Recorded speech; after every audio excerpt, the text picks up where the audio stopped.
بسم اللہ الرحمن الرحیم۔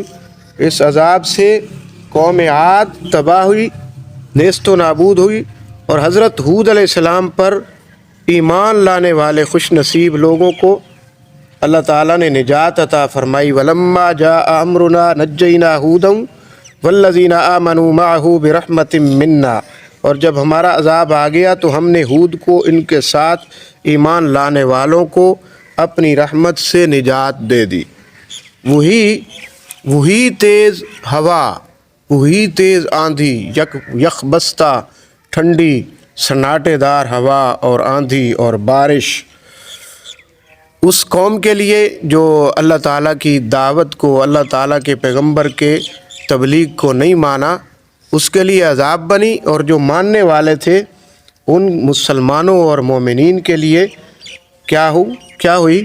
ان کے لیے راحت کا باعث بنی۔ دونوں کے لیے، دونوں کے اوپر برابر آئی، کافروں اور مسلمانوں پر، مگر کفار پر عذاب بن جاتی تھی اور مسلمانوں پر یہی آندھی رحمت بن جاتی تھی۔ عذاب الہی کے مکمل ہو جانے کے بعد، ان کی ہلاکت و بربادی کے بعد کیا ان کی جان چھوٹ گئی؟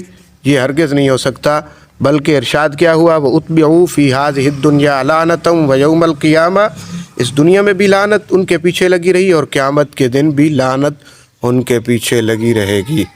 ٹھیک ہے، تو اس واقعے سے کیا سبق حاصل ہوا؟ سیدنا ہود علیہ السلام کا واقعہ مختصر اور تھوڑا سا تشریح کے ساتھ بیان کیا۔ اس سے سبق ایک تو یہ ہے کہ دین کے داعی اور حق کے مبلغ کو انتہائی وقار اور متانت کا مجسمہ ہونا چاہیے۔ قوم اور لوگوں کو سختی، تمسخر، استہزاء، مذاق، قوم اور لوگوں کے اس مذاق کا جواب انتہائی تحمل اور ضبط سے دینا چاہیے۔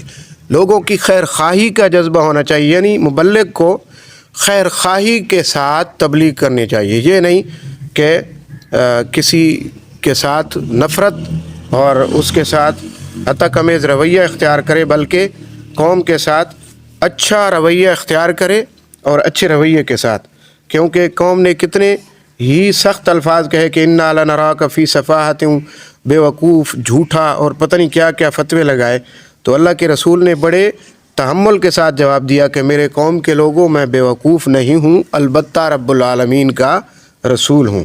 تو گالیوں کے جواب میں بھی تحمل کے ساتھ جواب دیا۔ دوسری بات یہ سمجھ آئی کہ جب بھی کوئی داعی چاہے، وہ اللہ کا برگزیدہ پیغمبر ہی کیوں نہ ہو، توحید کی دعوت دے گا، شرک افعال سے لوگوں کو روکے گا، تو اس کے خلاف قوم متحد ہو جائے گی، اور ان کو کیا ہے، اس کے خلاف جو مشرکین ہوں گے وہ اس کو گالیاں دیں گے، یا جو بھی داعی ہوگا، حق کا داعی، اس کے خلاف یہ ضروری نہیں کہ سارے کے سارے اس کے حق میں ہوں، بلکہ اس کے مخالفت بھی ہوگی، اس کو گالیاں بھی دی جائیں گی، فتوے بھی لگیں گے، اس کو تکلیفیں بھی آئیں گی، مصیبتیں بھی آئیں گی، تو اس کے اندر صبر کرنا پڑے گا، ان تکلیفوں کا سامنا کرنا پڑے گا۔